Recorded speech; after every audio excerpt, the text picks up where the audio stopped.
Victims ought to be able to sue Snapchat and any other big tech platform that traffics in this kind of illegal activity. It is time for this Congress to take action to allow victims to hold accountable these companies when they put this kind of garbage, this sort of illegal activity on their platform. And until Congress changes the law to allow victims and parents to sue, I think that this is just going to continue to go on. Let me give you one more example. Mr. Stevens, I'll direct this to you since I know that you're in the El Paso division. Let me ask you something straight up.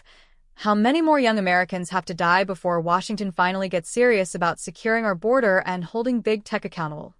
How many more American kids have to die from fentanyl before our leaders finally wake up and secure the border?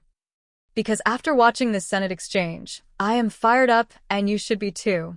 This is the Prodigy Unfiltered.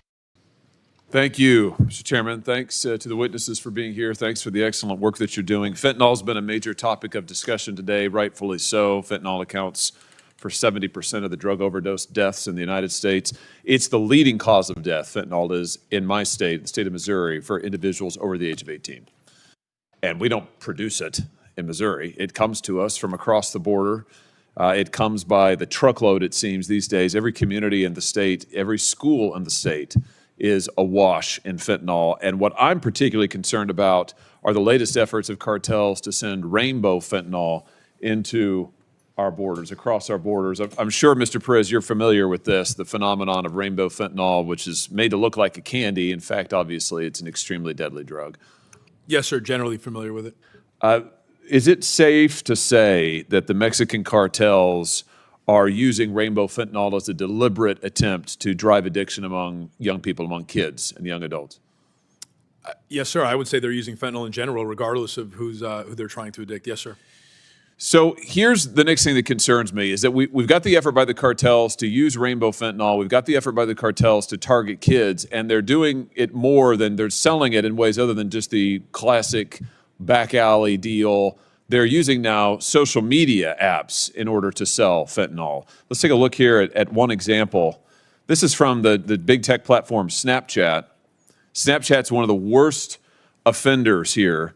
The Snapchat's platform, as you may know, features disappearing messages, anonymity. It also has real-time mapping features that make it easy for drug traffickers to access clients and especially young people. Snaps are often accompanied by code words and emojis that are designed to evade detection by law enforcement.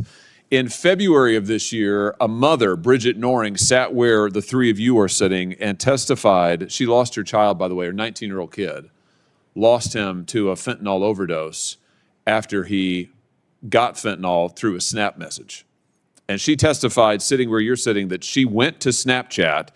She alerted them to the kind of snaps that they have got that are posted on their platform. And she testified, here, this is the quote now, the first three things out of their mouth, meaning the Snap CEOs, were, number one, we have no idea this is happening on our platform. Number two, as parents, you should have been monitoring your child better. Charming. Number three, you can't sue us because we're protected under Section 230.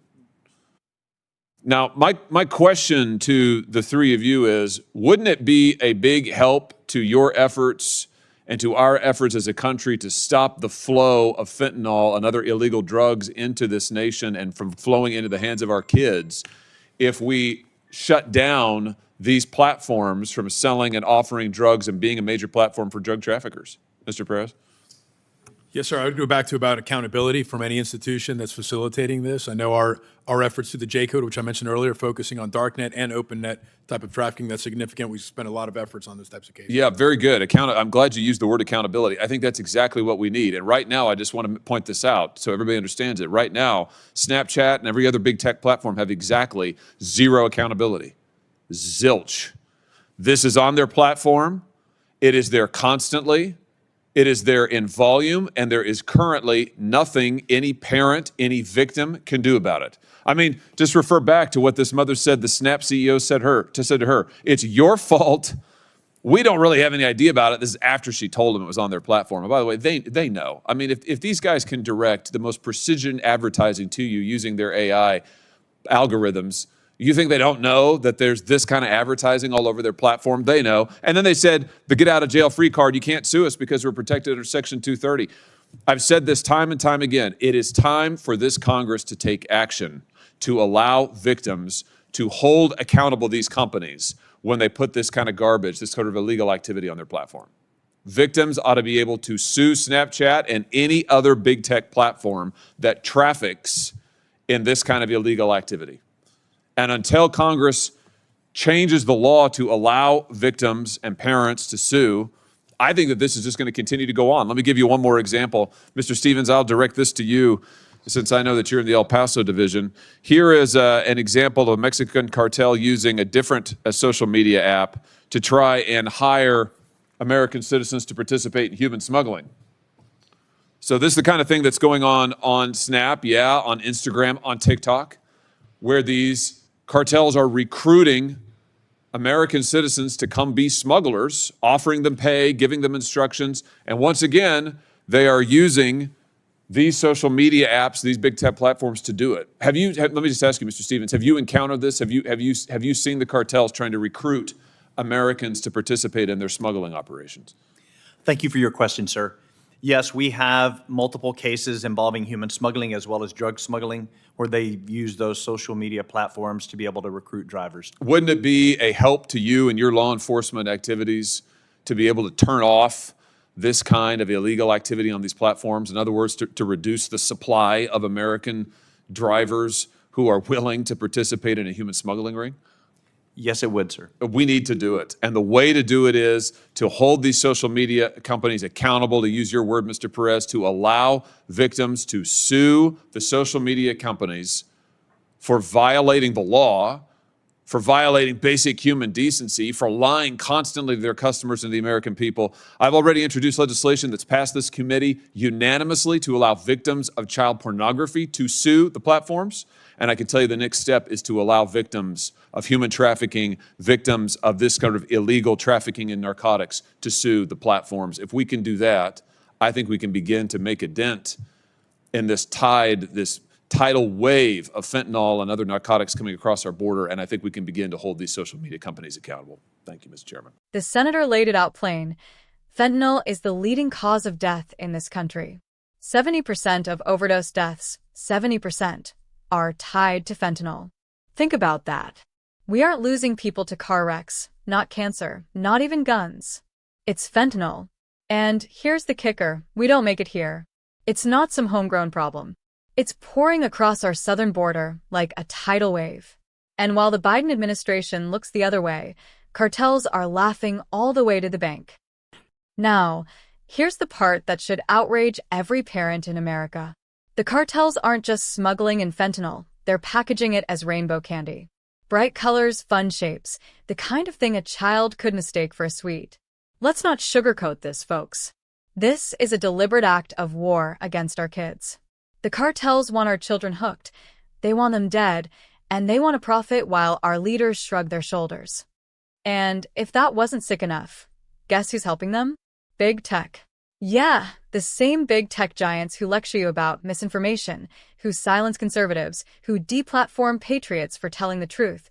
Those same companies are allowing drug dealers and human smugglers to use their platforms like open-air drug markets. Snapchat, TikTok, Instagram, all of them. They let cartels recruit American kids as smugglers. They let drug dealers push fentanyl through secret emojis and disappearing messages. And then when grieving mothers come forward, mothers who've lost children to fentanyl, Snapchat's executives have the audacity to say, "We didn't know. Parents should have done more. And you can't sue us." Let me tell you something.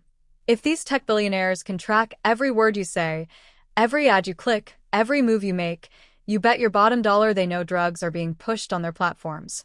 They just don't care because they're protected by Section 230, that little loophole that shields them from accountability. This is exactly what President Trump warned us about. Open borders lead to crime, chaos, and the poisoning of our youth. Big tech is not a neutral bystander. They are partners in crime with the cartels when they look the other way. And the Democrats? They won't lift a finger because big tech bankrolls their campaigns. The cartels keep the border chaos going, big tech keeps the money flowing, and regular Americans, our families, our kids, are the ones paying the price. The senator is right. Accountability is the only answer. Parents, Victims and law enforcement should have the power to sue these companies when they knowingly allow drug trafficking. We should slam the door shut on Section 230. If big tech wants to profit off the data of our kids, then they should also pay the price when those same kids die because fentanyl is being peddled right under their noses. And while we're at it, let's stop pretending this problem can be solved with more hearings and empty words. We need action. We need to secure that border, finish the wall, unleash law enforcement, and declare cartels the terrorist organizations they are. We need to hit them where it hurts, with sanctions, military force if necessary, and an ironclad border that keeps this poison out of our communities. Ask yourself this. If foreign terrorists dropped rainbow-colored poison into our schools, would our government hesitate to respond? No. They'd call it an attack. Well, guess what? That's exactly what's happening. The cartels are attacking us. Big tech is enabling it. And weak politicians are letting it slide. It's time for us, the American people, to demand accountability. No more excuses. No more thoughts and prayers. No more hiding behind Section 230. Parents should not have to bury their children because some Silicon Valley CEO would rather protect his profit margins than protect American lives. Viewers, this fight is about more than drugs. It's about sovereignty, it's about accountability, and it's about whether we, as a nation, have the backbone to defend our kids. Trump had it right. Secure the border, crush the cartels, and put America first. Anything less is surrender. So, here's the question I want to leave you with. Do you think big tech should be immune when kids die from fentanyl sold on their platforms? Or should victims be able to sue and hold them accountable, just like any other criminal accomplice? This is Prodigy Unfiltered. Like, share, subscribe, and stay in the fight.